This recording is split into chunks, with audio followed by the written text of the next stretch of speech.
यार ये कैसे पॉसिबल है कि बाकी क्लब्स बिना हो हल्ला किए, बिना शोर मचाए, बिना एक डील को 15-20 एक महीने 1.5 महीने ड्रैग किए साइनिंग कर लेते हैं।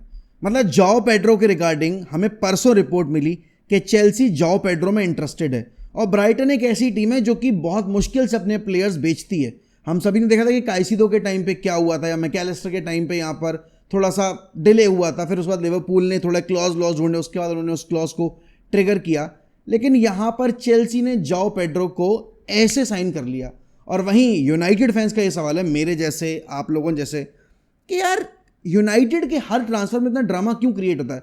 और यही ब्राइटन अगर यूनाइटेड जाती तो क्या 50 मिलियन पाउंड्स की डील जो है थोड़ी सी ऊपर जाके जो हुई है, उसका ट्रू वैल्यूएशन अभी हमें पता नहीं चला है, तो क्या फाइनलाइज कर देती। क्योंकि वहाँ ब्रेंटफर्ड आप देख रहे हो नॉरगार्ड को बड़े चीपली सेल कर दिया, बाकी प्लेयर्स का अगर आप देखोगे उनको वो चीपली सेल करने उतारे। लेकिन ब्रायन एम्बेमो के केस में ब्रेंटफर्ड जो है वो हार्ड बॉल प्ले कर रहा है एंड दैट इज समथिंग जो यहाँ पर डेफिनेटली हर एक यूनाइटेड फैन को अभी ट्रिगर कर रहा है कि भाई एक तो वैसे भी हमारे पास प्लेयर्स नहीं है जो गोल स्कोरर्स हो, जो हमारे लिए मैच विनर्स हो। उस पर जो एक प्लेयर हम टारगेट कर भी रहे हैं अदर देन आपके मथाइस कुनिया, वो इतना डिले हो गया कि हमने बाकी साइनिंग्स पे फोकस ही नहीं किया है। Chelsea on the other hand Enzo Maresca के साथ यहाँ पर क्लब वर्ल्ड कप के लेटेस्ट स्टेज में पहुंच गए, जहां पर अब उनका चांस अच्छा खासा है इस क्लब वर्ल्ड कप टूर्नामेंट को जीतने का। हालांकि सामने आपकी पीएसजी भी है, मैड्रिड भी है, मैन सिटी भी है, ये टीमें भी सामने हैं और इतना आसान नहीं होगा इस क्लब वर्ल्ड कप को जीतना। लेकिन इस क्लब वर्ल्ड कप को जीतने के उस एम को पूरा करने के लिए उन्होंने जाओ पेड्रो की साइनिंग को यहाँ पर कंप्लीट किया है and he will be joining the squad अभी क्लब वर्ल्ड कप में जो पार्टिसिपेट करने गए। This is crazy isn't it. क्योंकि यहाँ पर देखो जाओ पेड्रो ने अगर आप देखोगे इंजरी से हटकर बहुत अच्छा रिटर्न आउटपुट दिया है आपके ब्राइटन के पिछले 2 सालों में। और ये एक चीज जाओ पेड्रो को one of the most lethal striker बनाती है। सबसे इंपॉर्टेंट चीज, वो सिर्फ एक स्ट्राइकर नहीं है, वो क्रिएट भी कर सकता है। दूसरी चीज यहाँ पर ही इज वेरी यंग, तो अभी उसके सामने बहुत लंबा करियर बाकी है और चेल्सी इसीलिए यंग स्ट्राइकर्स के ऊपर गैम्बल खेल रही है या यंग प्लेयर्स के ऊपर यहाँ पर अपना इन्वेस्टमेंट कर रही है। लेकिन इससे एक बात जरूर है कि निकोलस जैक्सन का जो फ्यूचर है एट चेल्सी, वो अब शायद थोड़ा सा डाउट में है, क्योंकि निकोलस जैक्सन मेरे हिसाब से यहाँ पर बेचे जाएंगे। एनकुंकू को लेकर भी कोई डिसीजन अभी तक आया नहीं था, लेकिन चेल्सी के रिपोर्ट्स ये सजेस्ट कर रहे थे कि आपके एनकुंकू को भी जो चेल्सी है वो सेल करना चाहती है और यूनाइटेड और चेल्सी यहाँ पर गर्नाचो और एनकुंकू के स्वैप के बारे में सोच सकती हैं अगर गर्नाचो का एक सूटेबल बायर नहीं मिलता है। हालांकि फिर ये रिपोर्ट खारिज हो गई थी, बट क्योंकि अभी एनकुंकू ने एक विनर मार दिया अभी पिछले गेम में बेनफिका के अगेंस्ट, तो डेफिनेटली यहाँ पर अब थोड़ा सा एनकुंकू रिगार्डिंग जो परसेप्शन है चेल्सी फैंस का शायद वो भी चेंज हो सकता है। बट इस पॉइंट ऑफ टाइम पे चेल्सी फैंस यहाँ पर अपनी टीम को लेकर थोड़े होपफुल हो सकते हैं, बिकॉज ये सही डायरेक्शन में मूव कर रही है। 2-3 साल के स्ट्रगल के बाद फाइनली अब चेल्सी वो चेल्सी नजर आ रही है जो हमने रोबन अब्रामोविच के एरा के टाइम पे देखी थी बिल्ड होती हुई इनिशियल फेज में। बात अगर आप लिवरपूल की करोगे तो लिवरपूल यहाँ पर नेपोली से डील कर रही है आपके डार्विन न्यूनेस के लिए। लेकिन प्रॉब्लम ये कि नेपोली वो 70 मिलियन का जो आस्किंग प्राइस है ना, 70 मिलियन यूरोज का जो आस्किंग प्राइस है आपके डार्विन न्यूनेस के लिए लिवरपूल का, वो मैच करने को तैयार नहीं है। अब देखो नेपोली ना बड़ी गलीज, गंदी और मैं बोलूँगा गिरी हुई क्लब है इन टर्म्स ऑफ नेगोशिएशन, क्योंकि जब अपना प्लेयर बेचने की बारी आती है तो ये बिल्कुल एक्सट्रीम हाई प्राइस ब्रैकेट पे बेचते हैं। आपको याद होगा कि कुलुबली के टाइम पे उन्होंने क्या किया था, 95 मिलियन का इन्होंने प्राइस टैग रखा था, स्लैप किया था। तो इस पॉइंट ऑफ टाइम पे यहाँ पर नेपोली वही हरकत कर रही है कि अपने जब बेचने की बारी आती है तो आउटरेजियस स्ट्रक्चर पे बेचेंगे, लेकिन जब खरीदने की बारी है तो डेफिनेटली वो आस्किंग अमाउंट पे नहीं करेंगे। लेकिन मेरे हिसाब से देखो डार्विन न्यूनेस के लिए कोई यहाँ पर 70 मिलियन देने नहीं वाला अदर देन सऊदी।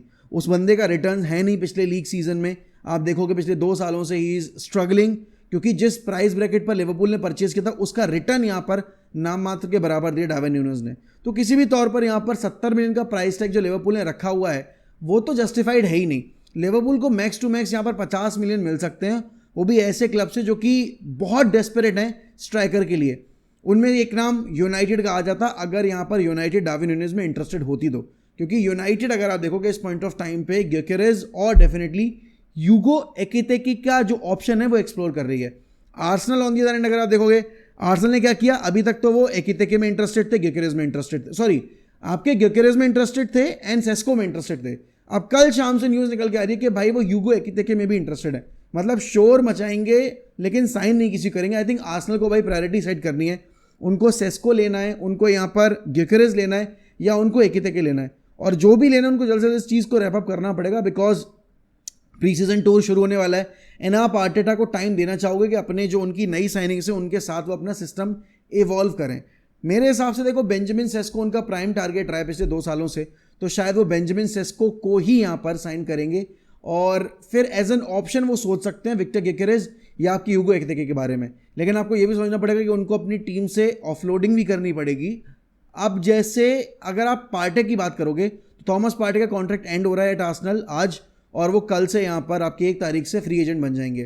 तो अब आर्सेनल यहाँ पर मिडफील्डर खोजेगी एक और या नहीं, क्योंकि जुबीमेंडी की डील अभी तक कंफर्म नहीं हुई है, ऑफिशियल अनाउंसमेंट नहीं आया। हालांकि यहाँ पर अगर आप देखोगे तो उन्होंने आपके नॉर्गार्ड को साइन कर लिया ब्रेंटफोर्ड से, एक डायरेक्ट रिप्लेसमेंट है फॉर थॉमस पार्टे पोजीशन। तो डेफिनेटली यहाँ पर आर्सेनल बहुत स्टैटिस्टिकली और स्ट्रेटेजिकली मूव कर रही है मार्केट में, और वो कहीं भी ओवरपे करने के मूड में नहीं है। जो उन्होंने डेस्परेशन में डेक्लन राइस के लिए पे किया था, या अगर आप देखोगे उन्होंने काय हावर्ट्स के लिए पे किया था, राइट, अभी वो चीज़ें करने के बिल्कुल भी मूड में नहीं है। आर्सेनल के लिए ये सीज़न बहुत क्रूशियल है बिकॉज इतने साल हो चुके हैं आर्सेनल को मिकेल आर्टेटा के साथ। अब उनकी एम्बिशन होगी कि भाई वो एक रियल ट्रॉफी जीतें, या तो प्रीमियर लीग की या तो फिर यहाँ पर नॉट दी FA कप या फिर चैंपियंस लीग की। उसमें से कि प्रीमियर लीग वो है एक टूर्नामेंट जहाँ पर चांस बन सकता है बिकॉज वो लगातार 3 सालों से सेकेंड फिनिश कर रहे हैं। मैन सिटी अपना स्क्वाड ऑलरेडी इंप्रूव कर चुकी है, वो और यहाँ पर अपने गोलकीपिंग डिपार्टमेंट को एनहेंस करेंगे, तो डेफिनेटली अभी उनके तरफ से इन्वेस्टमेंट का वेट है। लिवरपूल यहाँ पर ऑलरेडी मार्क गी को साइन करने की पूरी कोशिश कर रही है, अलेक्जेंडर इसाक की साइनिंग का भी ऑप्शन एक्सप्लोर कर रही है। अगर लिवरपूल ने ये 2 साइनिंग कंप्लीट कर दी, लिवरपूल की जो टीम है वो बहुत सॉलिड हो जाएगी, क्योंकि पिछली साल जो उन्होंने लीग जीती है वो टीम उनकी वो टीम थी जो आपके यर्गन क्लब छोड़ के गए थे। इन सब के बीच में यूनाइटेड वो टीम है जिसको अभी भी अपनी आउटगोइंग्स कंफर्म नहीं हुई हैं, जिनको अभी भी अपना ये नहीं पता है कि भाई उनको किस प्लेयर के साथ आगे फ्यूचर में मूव करना है, कौन सा यहाँ पर आपका प्लेयर आने वाला है। क्योंकि अगर आप मथाइस कूनिया को साइड रखो और ब्रायन एम्बुएमो को साइड रखो, जिसमें से कि मथाइस कूनिया सिर्फ आए हैं और ब्रायन एम्बुएमो की साइनिंग अभी तक कंप्लीट हुई नहीं है, तो हमें इस बात का आइडिया भी नहीं है कि भाई आने वाले जो प्लेयर्स होंगे वो कौन से होंगे, कौन नाम होंगे। क्योंकि यहाँ पर गोलकीपिंग डिपार्टमेंट पर भी अगर आंद्रे ओनाना क्लब में बने हुए हैं, no way United can sign another number 1। Point ही नहीं बनता ना। आप खुद सोचो, आप क्यों यहाँ पर 2 नंबर 1 एक ऐसे टाइम में सेलेक्ट करोगे जहां आप रेगुलर एक चैंपियंस लीग साइड नहीं हो, आपके ऊपर PSR का कैप लगा हुआ है, आप वेज भी ओवरपे कर नहीं सकते क्योंकि आपको अपना वेज बिल भी कंट्रोल करना है, और दूसरी चीज आपको मल्टीपल एरियाज में इन्वेस्टमेंट करना है। तो आप यहाँ पर एक एरिया पे 2 नंबर 1 रख के क्या करोगे? तो यहाँ तो पॉइंट ही नहीं बनता। If United need to sell, basically need to bring एक number 1 goalkeeper for the coming season, तो आपको आंद्रे ओनाना से मूव ऑन करना ही पड़ेगा। अगर आप देखोगे नंबर 9 के ऊपर कल अगेन स्पोर्टिंग के यहाँ पर जो डायरेक्टर उन्होंने बोल दिया कि विक्टर ग्योकेरेस का एजेंट अगर बेवकूफ़ नहीं है तो ही विक्टर ग्योकेरेस की डील जो फाइनलाइज नहीं होगी। लेकिन हाँ, हम विक्टर ग्योकेरेस को 65 मिलियन यूरोस प्लस 10 मिलियन के एड ऑन्स पे नहीं सेल करेंगे। एंड आई थिंक देखो उनका फेयर पॉइंट है भाई, एक बंदा जिसने इतने गोल स्कोर किए हैं। ऑल्सो यहाँ पर एक चीज़ ज़रूर माननी पड़ेगी कि विक्टर ग्योकेरेस जितने वांटेड स्ट्राइकर होने चाहिए थे ना, उस लेवल के वांटेड स्ट्राइकर है नहीं।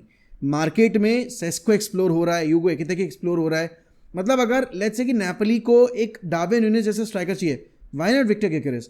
पॉइंट यही है कि भाई कोई भी विक्टर ग्योकेरेस को अभी भी उस एलीट लेवल का स्ट्राइकर नहीं मान रहा है जहां पर उनके ऊपर रिलाय कर पाएं एक 80 मिलियन 70 मिलियन के इन्वेस्टमेंट के साथ। क्योंकि यहाँ पर अभी रिसेंट टाइम में स्पेशली अगर मैं यूनाइटेड की बात करूँ, हमारी तो हर ऑलमोस्ट साइनिंग जो ओवर पे करके हम लेकर आए हैं वो फेल हुई है, एक्सेप्ट फॉर अगर मैं बात करूँ यहाँ पर Harry Maguire in the long run. Also अगर आप देखोगे बाकी किसी प्लेयर ने आपको वो रिटर्न आउटपुट नहीं दिया है। तो डेफिनेटली यहाँ पर विक्टर ग्योकेरेस को लेकर भी समझने पड़ेगी सिचुएशन हमें कि अगर आर्सेनल जिसके सामने लिटरली अपॉर्चुनिटी है, प्लेयर ज्वाइन करने को तैयार बैठा है, वो नहीं जा रही है, बाकी क्लब्स अगर एक्सप्लोर नहीं कर रहे हैं जिनको स्ट्राइकर की जरूरत है, हम कैसे एक्सप्लोर करेंगे इस ऑप्शन को? कैसे यहाँ पर हम डिसाइड करेंगे कि एक प्लेयर जिसको चैंपियंस लीग फुटबॉल चाहिए उसको हमें ओवर पे नहीं करना पड़ेगा, वेजेस पर भी और डेफिनेटली उसके पैकेज पर भी। तो ये चीज़ है जो मैनेजमेंट को समझनी है। देखो यूनाइटेड अब क्योंकि आज आखिरी दिन है जून के महीने का, 1 जुलाई से आपका नया PSR विंडो शुरू होता है, तो यूनाइटेड के पास आने वाले हफ्ते में एक बहुत अच्छी अपॉर्चुनिटी है। अपॉर्चुनिटी का मेरे हिसाब से देखो, अब क्योंकि मैंने बोला था, एक टाइटल डाला था कि अगले 72 घंटे में आपको ब्रायन एम्बुएमो के रिगार्डिंग एक ऑफिशियल स्टेटमेंट आ जाएगा। तो मुझे लगता है कि अब जो कल का दिन है ना, ये बहुत क्रूशियल है ब्रायन एम्बुएमो की डील के लिए, क्योंकि अगर आप फैब्रिजो के स्टेटस पढ़ोगे, बेसिकली जो उसकी नई रिपोर्ट्स हैं, रिगार्डिंग दिस डील। वो यही बोल रहा है कि लगातार डायलॉग एक्सचेंज कर रहे हैं दोनों क्लब्स और ब्रायन एम्बेमो की डील यहाँ पर जरूर फाइनल होगी because Bryan Mbeumo wants to leave and definitely Brentford को भी पता है कि अगले साल में उनको इतना सम नहीं मिलने वालेगा जो वो इस साल निकाल सकते हैं, specially from Manchester United. United को पता है कि अगर आप मार्केट में जाओगे ब्रायन एम्बेमो प्रोफाइल के प्लेयर्स आपको मिलेंगे, लेकिन इस ट्रेड का एंड डेफिनेटली इस आउटपुट का प्लेयर उनको नहीं मिलेगा इस प्राइस ब्रैकेट के अंदर। तो हाँ, मतलब काफ़ी हाथ बंधे हुए हैं दोनों ही क्लब्स के। वही वाली बात है कि उन्हें हमारी ज़रूरत है, हमें उनकी ज़रूरत है। ब्रायन एम्बेमो उनके ऊपर प्रेशर डाल चुका है ये बता के कि अगर मैं ज्वाइन करूंगा तो सिर्फ और सिर्फ मैनचेस्टर यूनाइटेड करूंगा, लेकिन यूनाइटेड अभी तक वो वैल्यूएशन मैच नहीं कर पाई है। अब उस वैल्यूएशन के टैग पे ये भी है कि एड ऑन्स भी ऐड हो सकते हैं या आपके बेस प्राइस पे थोड़ी सम ऐड हो सकती है। जो भी होगा will have to wait and see. अगर आप वहाँ पर लेट्स से कि बार्सिलोना की बात करोगे तो बार्सिलोना में क्या हो रहा है भाई, फ्रेंकी डियोंग को नया कॉन्ट्रैक्ट ऑफर किया जा रहा है। वो यहाँ पर अभी सॉर्ट आउट कर रहे हैं कि उनको क्रिस्टेंसन बेचना है या लेट्स से कि अराहो बेचना है। ऑल्दो अराहो तो नहीं चाहता है कि वो बिके, बट डेफिनेटली यहाँ पर क्रिस्टियन एरिक्सन के एंड से भी सेम फीलिंग है। He also wants to be part of this project जो हांसी फ्लिक के अंडर डेवलप हो रहा है। बट यहाँ पर बार्सिलोना को कोई ना कोई प्लेयर ऑफलोड करना पड़ेगा। एंड मैं सही बताऊँ, अगर यूनाइटेड मिडफील्डर के लिए जाती है और अगर बार्सिलोना बेचने को तैयार है, I am just giving my एक पॉइंट ऑफ व्यू यहाँ पे, United need to explore the possibility of signing Fermin Lopez. अगर हम यहाँ पर एक अच्छा पैसा निकाल पाते हैं रैशफोर्ड की डील से, एंटनी की डील से, सैंचो की डील से एंड गर्नाचो की डील से, आई थिंक हमें मिडफील्ड में भी इन्वेस्ट करने की ज़रूरत है। जैसे कि हमें राइट विंग बैक के एरिया पे इन्वेस्ट करने की ज़रूरत है, जैसे कि हमें यहाँ पर एक सेंटर बैक पर इन्वेस्ट करने की ज़रूरत है। मुझे लगता है कि यहाँ पर अगर फर्मिन लोपेज हम लेकर आएंगे, यंग है, पैशनेट है, डेफिनेटली यहाँ पर ही इज़ एनर्जेटिक, तो वो हमारे जो मिडफील्ड इशूज़ हैं वो सॉल्व कर सकता है। And he is very flexible as well. वो मिडफील्ड में कहीं भी खिला सकते हो आप except for the pivot role. Although pivot role में भी अगर आप उसको खिलाओगे तो आप उसको यूज़ कर सकते हो। बट आई फील यहाँ पर यूनाइटेड को मिडफील्डर्स के ऑप्शंस भी एक्सप्लोर करने चाहिए। सवाल मेरा आप लोगों से ये होगा इस वीडियो के एंड में कि आपको क्या लगता है कि यूनाइटेड यहाँ पर ये ब्रायन एम्बेमो की साइनिंग के बाद अगला टारगेट किस एरिया पे यहाँ पर रखेगी अपना? Is it going to be एक striker position, is it going to एक midfield position, is it going to be defensive position, या फिर is it going to be एक गोलकीपर पोजीशन? क्या लगता है आपको? और आपको क्या लगता है यहाँ पर कि यूनाइटेड ब्रायन एम्बेमो की साइनिंग कब तक कंफर्म करेगी? And definitely pre season tour से पहले क्या हम एक और साइनिंग की उम्मीद लगा सकते हैं? जो भी आपके यहाँ पर सजेशंस है, जो भी आपके ओपिनियंस हैं, शेयर करिए हमारे साथ कमेंट सेक्शन में। अगर आप चैनल पे नए हैं तो प्लीज़ सब्सक्राइब टू 1MUFC। देखो गाइस, क्या है, बॉट अटैक लगातार हो रहा है चैनल के ऊपर, इसलिए मैं वीडियोस ही अपलोड कर पा रहा हूँ, वो भी रेगुलरली नहीं, बिकॉज बैक एंड पे बहुत इरेगुलर इंटरवल्स पे कॉपीराइट भी आ रहा है, जिस वजह से चैनल इज़ इन डेंजर। तो मैं आपसे रिक्वेस्ट करूँगा कि प्लीज़ आप वीडियोज़ को ज़्यादा से ज़्यादा देखिए। मैं आपसे रिक्वेस्ट करूँगा कि लास्ट एक महीने में the channel has taken a great hit, तो if you can support the channel by joining the memberships, please do that as well, it will really mean a lot. बाकी thank you so much for watching the video, subscribe the channel, like this video, comment down below about your opinions and take care. मैं मिलूंगा आपके साथ अगली video में। ध्यान रखिए अपना, बाय बाय।